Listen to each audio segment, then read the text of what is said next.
Okay जी। बिस्मिल्लाहिर्रहमानिर्रहीम। Moving on, हम जो हैं कुछ इंतहाई इम्पोर्टेंट इडियम्स को भी समझने की कोशिश करेंगे, जो कि हमारे पेपर में ये 10 नंबर का क्वेश्चन है। पहला इडियम समझना है हमने। अच्छा, कैरी का मतलब क्या होता है? कैरी का मतलब तो होता है आपको किसी चीज को कैरी करना, उठाना। लेकिन जब हम इसी कैरी के एंड पे आउट लेते हैं ना, जिसका मतलब होता है कि जब कोई भी आपने काम किया, उसको जो है वो अब आउट कर दो, खत्म कर दो, इस काम को लेके आओ, ब्रिंग समथिंग टू कंक्लूजन। इस काम को कंक्लूजन की तरफ ले आओ, ये होता है कैरी आउट करना। ठीक है, किसी काम को कंप्लीट करना, कंक्लूजन की तरफ लेके आना, ये कैरी आउट है। आपकी एक्टिविटी एक जुमले में बनाना है, इस्तेमाल करना है। और अगर आपका ठीक जुमला हुआ, definitely I will let you know. ये इडियम है, इसको मैं स्ट्रिक्टली अभी कभी चेक करूंगा और मैं आपको अभी गाइड करूंगा कि आप ठीक हैं ये नहीं। कैरी आउट को समझना है, जुमला बनाना है। मतलब है bring something to its conclusion, please carry out all chores. ज्यादा वाजे नहीं है, अगर आप ये कर दें कि he carried out all pieces of work successfully, तो ज्यादा अच्छा हो जाएगा। Come out your lecture, we are already late. Carry out, we have still got to carry out an evaluation of the results. That's good. Okay जी। तीन participants हैं, इन्होंने अपने जुमले लिखे हैं, मैंने इन पे इनको फीडबैक दे दिया है। Now carry out today's class. ठीक है, bring to a conclusions. Okay. अब ना इसमें से सब्जेक्ट मिस्ड हैं, इसको कोशिश करें कि आप कर सकते हैं कि respected sir, yes sir please carry out. Carry out का मतलब होता है वैसे कि जब कोई किसी चीज को अकॉम्प्लिश भी आप कर लेते हो। मिसाल के तौर पर मैं ये कहता हूँ, जवेरिया कैरीज आउट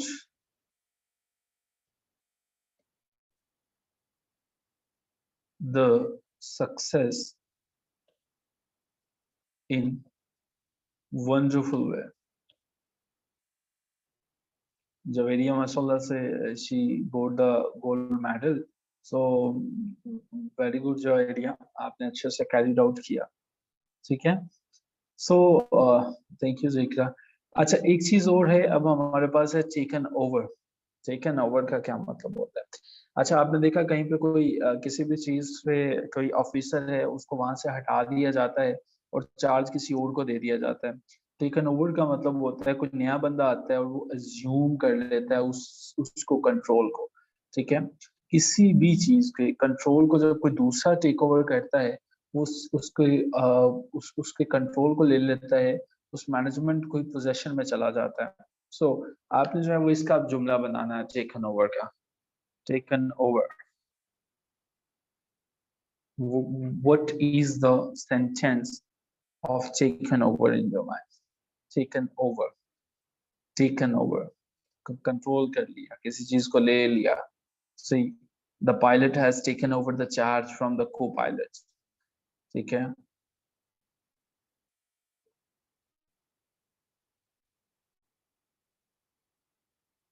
ओके जी। नेक्स्ट हम जो है वो ये कहते हैं, बीट का तो हमें सबको पता ही है, हम बचपन में बीट करते भी रहे हैं और बीट होते भी रहे हैं। ठीक है, तो बीट आउट का क्या मतलब होता है? ये फ्रेजल वर्ब है, by the way very important है। बीट आउट का क्या मतलब होता है? बीट आउट का ये मतलब होता है कि जब भी आप जो है वो, मिसाल के तौर पर मेरे पास कोई भी लोहा है, वो रॉ फॉर्म के अंदर है, अब उसको जो है वो मरम्मत कर करके, बीट आउट कर करके एक फॉर्म के अंदर, एक शेप के अंदर जो है वो लेके आया। ठीक है, मेरी गाड़ी है, गाड़ी का जो फेंडर है उसके अंदर डेंट पड़ा हुआ है, तो उस डेंट को मैंने जब लेके गया कारपेंटर के पास, तो उसने उसको बीट आउट किया। The carpenter beated out all the dents from my car. ठीक है।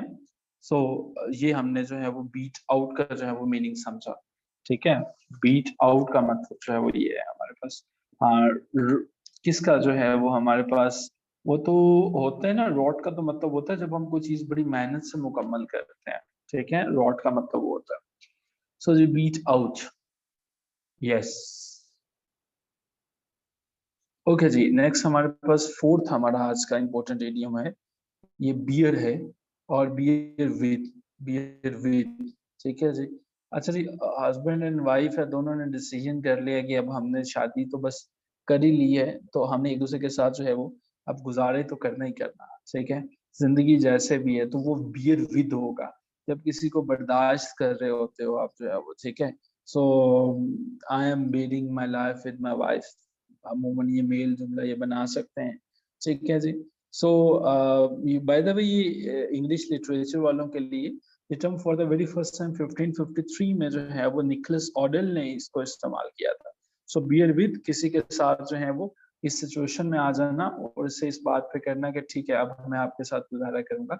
Sometimes we have to bear with a lot many people in our life, ठीक है।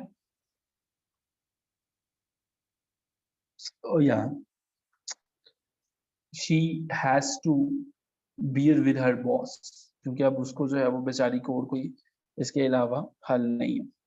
अच्छा जी, पांचवा हमारे पास है, बड़ा इंपॉर्टेंट इडियम है, टू फॉल बैक। अच्छा ये ना हम सबसे पहले मैं आपको ये भी चीज गाइड कर दूं कि जितने इडियम्स हम कर रहे हैं ना ये सारे के सारे हम कर रहे हैं अभी पास्ट पेपर्स वाले, ठीक है। हमने जितने भी पास्ट पेपर्स में से इडियम्स आ चुके हैं ना ये हम सबसे पहले उनको करेंगे, फिर मैं आपको एडिशनल भी करवाऊंगा।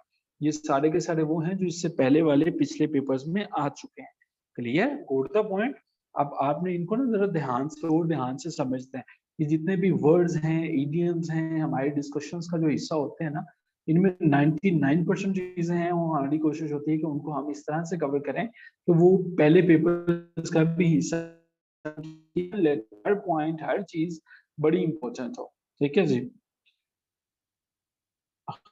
ठीक है, नहीं सब हम आपके लिए इजहार यकजहती का इजहार कर सकते हैं कि नईम साहब जो हैं वो कहते हैं कि उनकी अभी शादी नहीं हुई है लेकिन उनके तासुरात से मुझे लगता है कि आपको किसी ने बहुत अच्छे से गाइड किया है कि जिंदगी के अंदर ये आपको बियर ही करना पड़ेगा। नईम साहब, और जो आपकी बीवी को बियर विद करना पड़ेगा आपके साथ वो क्या, ठीक है। तो ये तो आपने लिखा, वो बेचारी भी कहीं पे लिख रही होगी, ठीक है। तो ओके जी, to fall back on something, so just kidding, fall back on something का क्या मतलब होता है। अच्छा जी, जब जो है देखें आपने ना किसी चीज पे रिलाई कर लेते हो, रिलाई ऑन समथिंग जो होती है, ठीक है। आपका कोई दोस्त है, कोई ऐसा पार्टनर है कि जिसको आपने रखा है कि मेरी मुश्किल में, in my difficulties I will fall back on you, ठीक है जी, ठीक है। जिसमें आपको ये लगता है कि ये ना मुझे हेल्प आउट करेगा, ठीक है।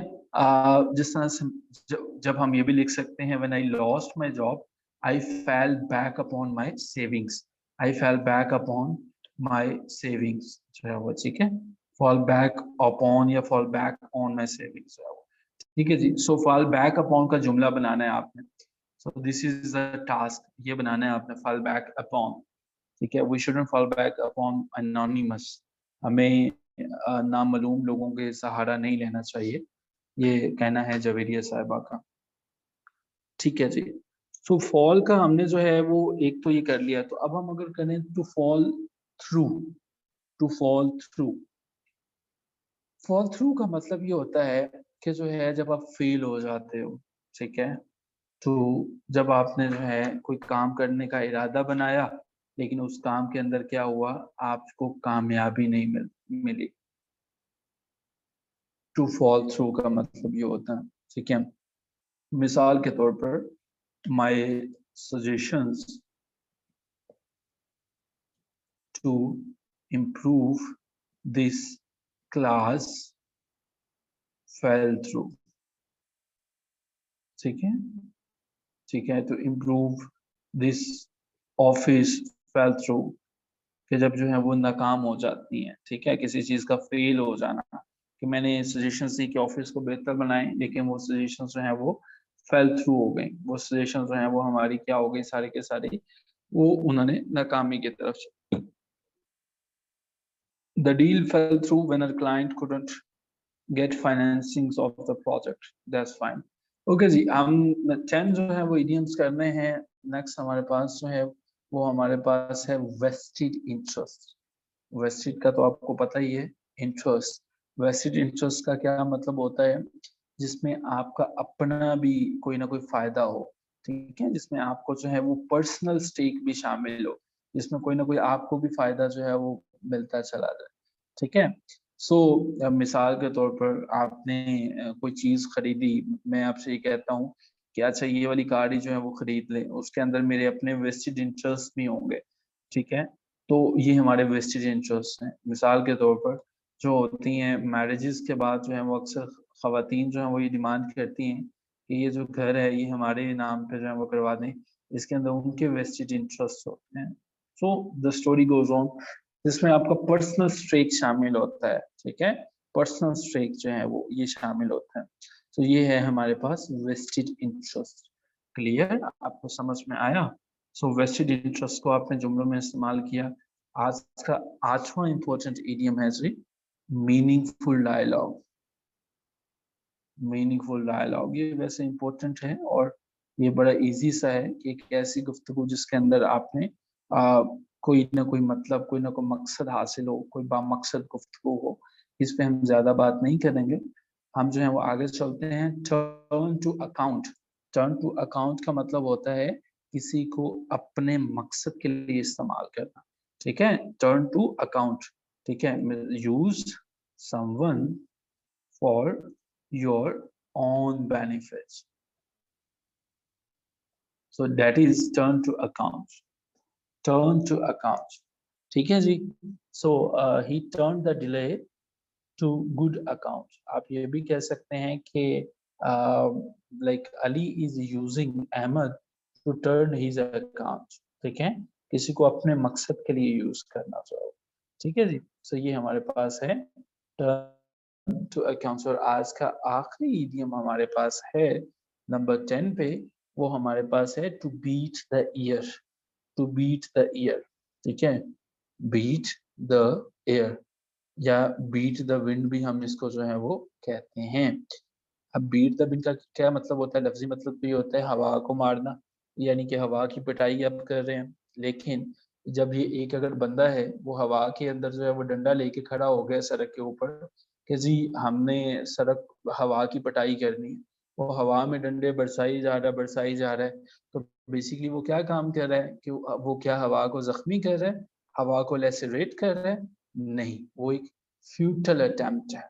ठीक है। फ्यूचर अटेम्प्ट्स हैं, फजूल कोशिशें हैं। ठीक है। तो ये हमारे पास जो है वो ये क्या है जी आज का आखिरी इडियम जिसमें फ्यूचर अटेम्प्ट्स हैं कि वो जो है वो बीटिंग द विंड कर रहा है, वो इसको जो है वो बिल्कुल फ्यूचर अटेम्प्ट्स है। जैसे एक दोस्त ने दूसरे को मशवरा दिया कि यार तुम्हारी बिल्ली जो है, जो कैट है, ये बड़ी गंदी है, इसको कभी नहलाया भी करो।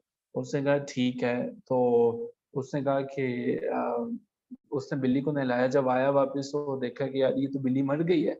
उसने कहा यार ये ना मर कैसे गई? हो कहता जी आपने तो कहा था इसको नहलाएं। कहता हाँ तो तुमने क्या किया? कहता हाँ मैंने नहलाया था, लेकिन नहाने से नहीं मरी, बाद में निचोड़ने से मर गई है।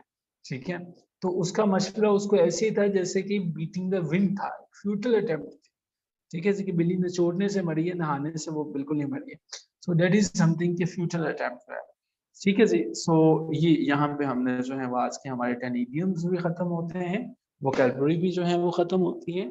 और अब हम मूव करते हैं अपने थर्ड सेक्शन की तरफ कि हमने पीएमएस के पेपर में जो हमें 200 नंबर का पैसेज लिखना है, जो पैराग्राफ लिखना है, वो हमने कैसा लिखना है।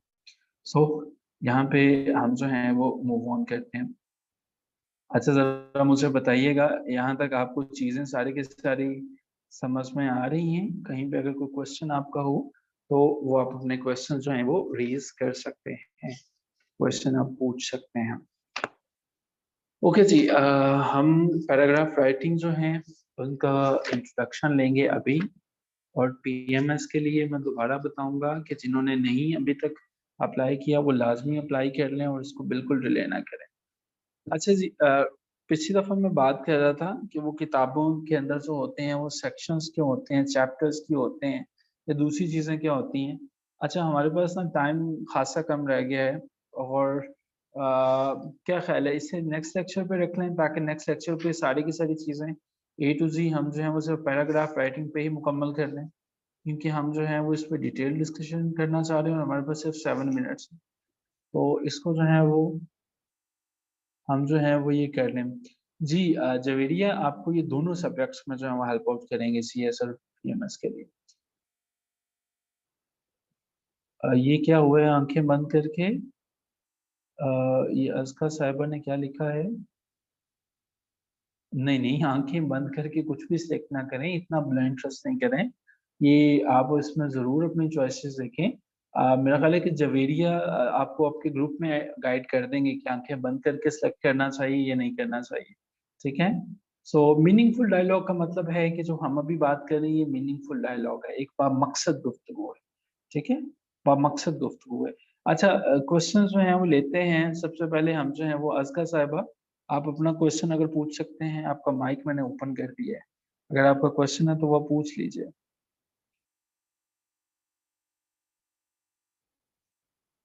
ठीक है।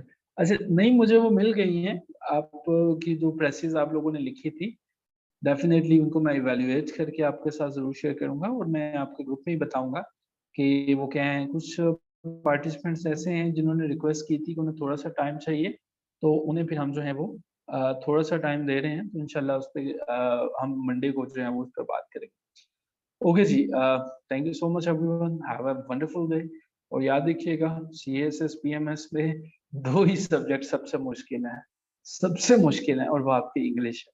इंग्लिश ऐसे और प्रेसिडेंट कंपोजिशन ये जो जितने वर्ड्स हम जो हैं वो कर रहे हैं ना ये सबसे ये सबसे मुश्किल सब्जेक्ट को हम टैकल करने की कोशिश कर रहे हैं और अगर आपको ये लेक्चर डेली बेसिस पे समझ आ रहे हैं, ये वर्ड्स याद हो रहे हैं, इडियम्स याद हो रहे हैं और जो ट्रिक्स हम यूज़ कर रहे हैं वो सारी ज़हन में बैठ रही हैं तो अल्हम्दुलिल्लाह you are on right track. There is no need to worry about इंशाल्लाह आप अपना पिछला पेपर उठा लीजिएगा, कभी खुद को देखना हो कि मेरी तैयारी कैसी चल रही है, पिछला पेपर उठाइए, ठीक है? पिछले पेपर उठाने के बाद जो है वो आपको पता चल जाएगा कि how you are moving on. नहीं अल्हम्दुलिल्लाह I will ask this question after 2 months ठीक है? व्हेन यू विल इंशाल्लाह कंप्लीट योर प्रिपरेशन। So जी thank you so much everyone take care of yourself and have a good night अल्लाह हाफ़िज़।